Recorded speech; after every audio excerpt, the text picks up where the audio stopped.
Hello everyone, my name is Jennifer and welcome to Best Kept Plans. Today's video is going to be a plan with me for the week of October 2nd through the 8th, 2023 using my B5 Archer&Olive notebook. If you're interested in seeing that, please stick around.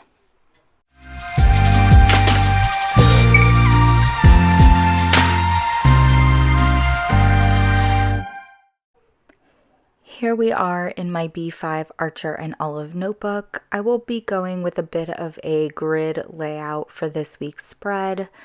I'm going to be using this set of number stamps from Heidi Swap.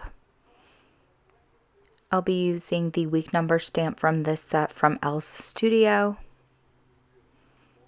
I'll be using the days of the week stamps from this set. I don't remember where that set is from. Sorry, everyone.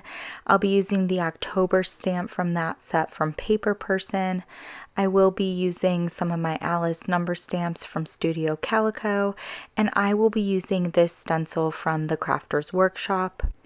I'll also be incorporating these 4 different distressed oxides as well as my black VersaFine ink. I really wanted to transition into October with a very fall vibes spread, and when I saw this stencil that the Crafter's Workshop was kind enough to send me, I immediately knew that I wanted to use it.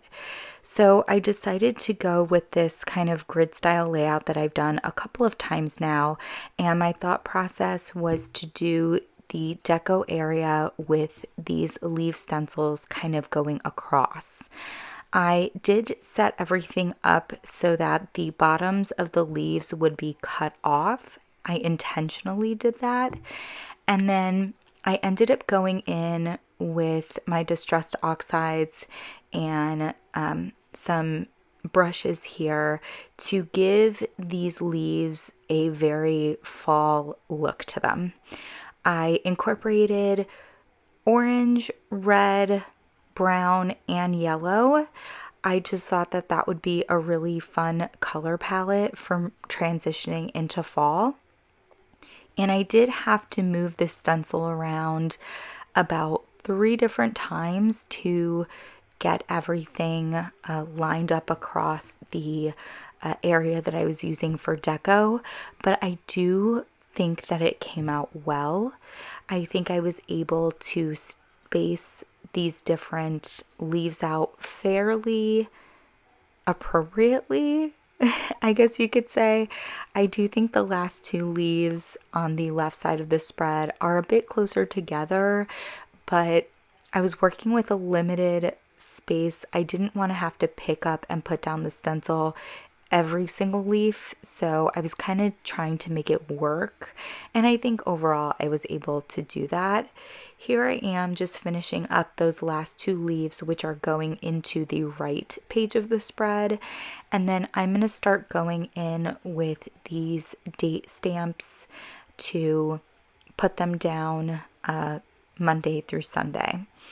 The way that I am doing the days of the week here is Monday, Tuesday across the top on the left, Wednesday, Thursday across the bottom on the left, Friday across the top on the right, and then Saturday, Sunday across the bottom on the right.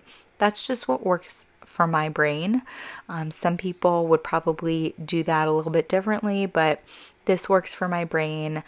And then I am going to have a larger note section along the top right of the right page of the spread. And that's why the deco cuts off where it cuts off. Now I'm going in with these days of the week stamps. Again, I cannot remember for the life of me where I got these from. If these look familiar to anyone, please let me know. I just started using these. I think I've only used them a couple of times, though I've had them for quite a while, and I love them. They work really well in this layout because I need my date and day of the week to be a bit smaller. Now I'm moving to the top left page of the spread, and I am putting down a 4 and a 0 using my large Alice number stamps from Studio Calico to indicate what week of the year it is. I love these number stamps.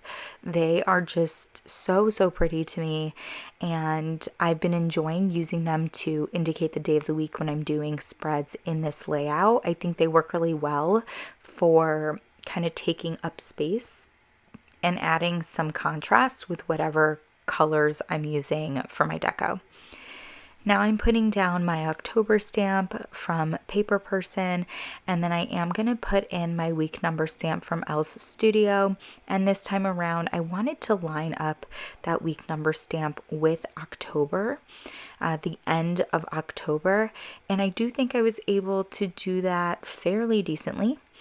I did pull in this note stamp to head off that note section. That stamp is from a set from rubberstamps.com that I was gifted. And now I'm going in with my Micron in 08 to put in the lines to separate each day of the week and the days of the week section from the deco at the top of the page. When I'm utilizing this layout, I do really like to put in that dark line like I'm doing right now, where I'm separating my deco from the grid spaces that I have for each day of the week. I just think it finishes everything off really nicely and really helps to differentiate those two different areas of the spread. And after I put this final line in, we're going to be done with this plan with me. I love the way this spread came out. I think it's giving the perfect amount of fall vibes. I hope you enjoyed this video. As always, be safe. Bye-bye.